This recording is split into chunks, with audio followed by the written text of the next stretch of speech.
Hello, and welcome to the first edition of In Case You Missed It, Black Audacity Style, where we will discuss hot topics today that you may have missed yesterday. I'm LaWanda Morris, CEO of Black Audacity Magazine, and your host for the evening. Today, we will be discussing who is Vice President Kamala Harris, the young tennis star Coco Gauff, and the new drug giving those living with Alzheimer's disease hope. We'll also get into the reason you might not be able to enjoy your new favorite show this fall. Then we'll wrap with the Crown Act and what it means for a young Texas teen with dreadlocks. So pour yourself your favorite beverage, grab a snack, and let's get into it. Let's go on this journey together, and I'm excited for it. In some fun political news, if you're wondering who Kamala Harris really is, I'm here to give you a little more insight. You might already know, or you should, that she's the 49th Vice President of the United States. You already know, or you should, she's the first woman and woman of color to ever be elected Vice President of the United States. But I want to go over a few facts that you might not already know. For starters, she attended a HBCU for undergrad, the Howard University, and then the University of California for law school. In 2003, she became the first female DA of San Francisco, her hometown, of course, where she served until 2010. She was sworn in as a California senator in 2017, while she made history again, becoming only the second Black woman elected to serve in the Senate.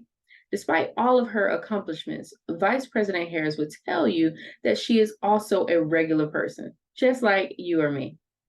And along those lines, she loves hip hop. In fact, she just hosted an event at her home to celebrate 50 years of hip hop, the 50-year anniversary of hip hop. She had lots of artists come, including Common, Jeezy, MC Lyte, where she hosted a hip hop event. She has once said that hip hop has helped to shape our popular culture. Her husband, second gentleman Doug Emhoff, agreed. He described their household as a hip hop household. She hopes to inspire women, including the next female vice president. And in full transparency and disclosure, VP Harris is also one of my sorors, a member of the Alpha Kappa Alpha Sorority Incorporated.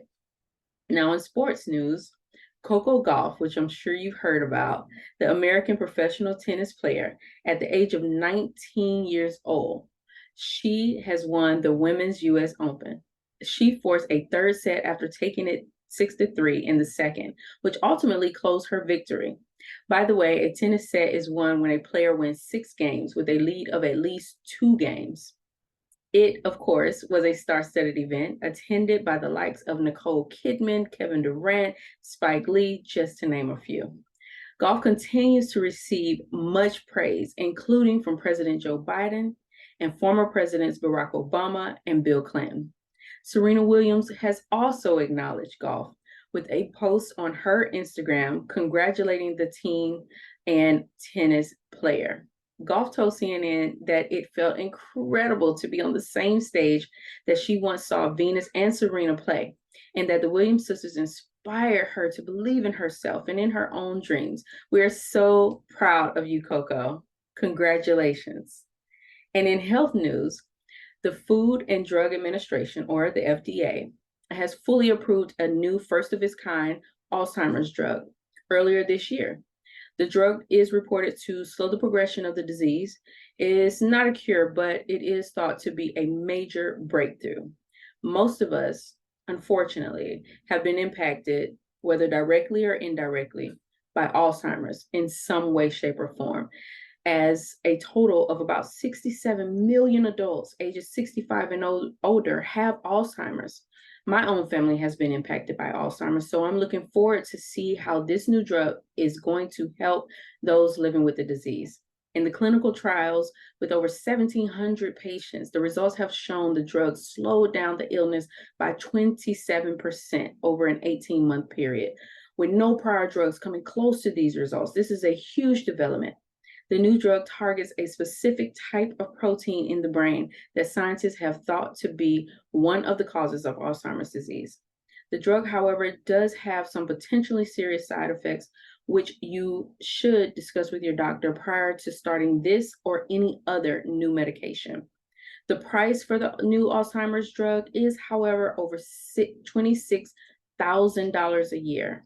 While Medicaid and Medicare services plan to provide 80% coverage, other efforts will need to be made in order to make it more affordable to more people. Additionally, only doctors who are willing to gather real-world performance data on the drug in partnership with the federal government will be allowed to prescribe it. Like with most things, some professionals have high hopes for the new medication and some have doubts. Everyone must seek professional guidance and then, along with their families and doctors, decide if the new drug is right for them. Godspeed, and I wish everyone the best who's dealing with Alzheimer's.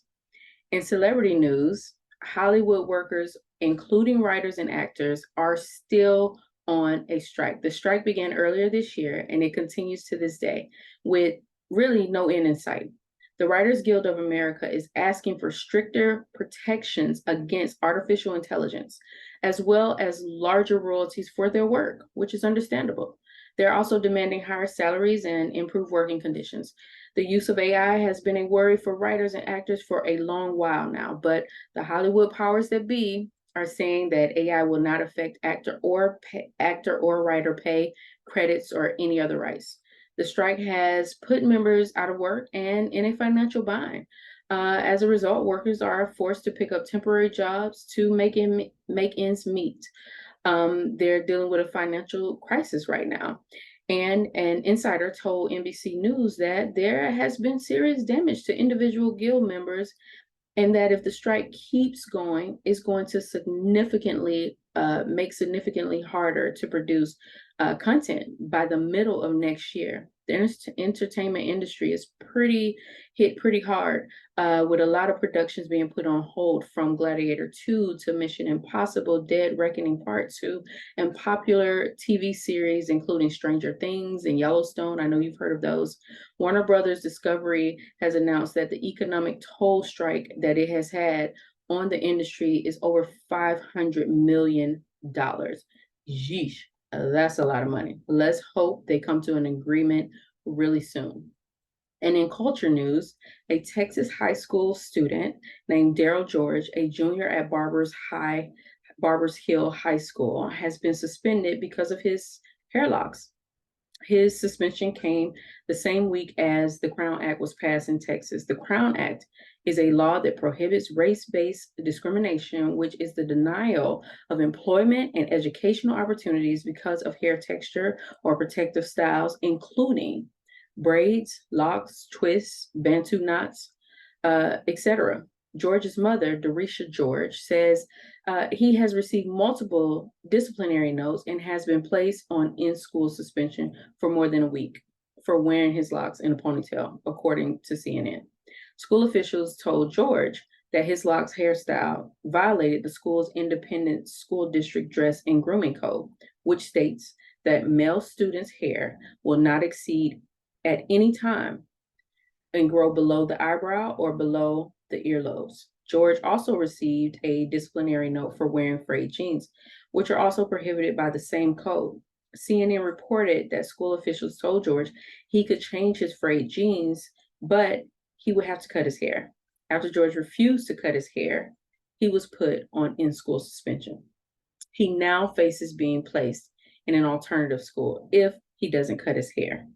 George's mother says the family has, of course, hired a lawyer. She also notes that they won't be the first family to take legal action against this same school district, because other students have also had issues in the past due to the same hair policy. One student was told that if he didn't cut his locks, he would not be able to attend his own high school graduation ceremony. The school district has been accused of being racist since they only seem to target Black student hairstyles. But the district superintendent has told CNN that they are simply following the rules and the law of the land. But as far as I can tell, It looks like they might be in violation of the current law of the land, which is the Crown Act. Let us know what you think in the comments below. We appreciate any and all feedback that our viewers are willing to share. With that said, I hope you have enjoyed today's segment of In Case You Missed It. That is all for now, but I'll see you back here next Monday. I'm LaWanda Morris, and we are unapologetically and unambiguously Black Audacity. Thanks for watching, and see you next time.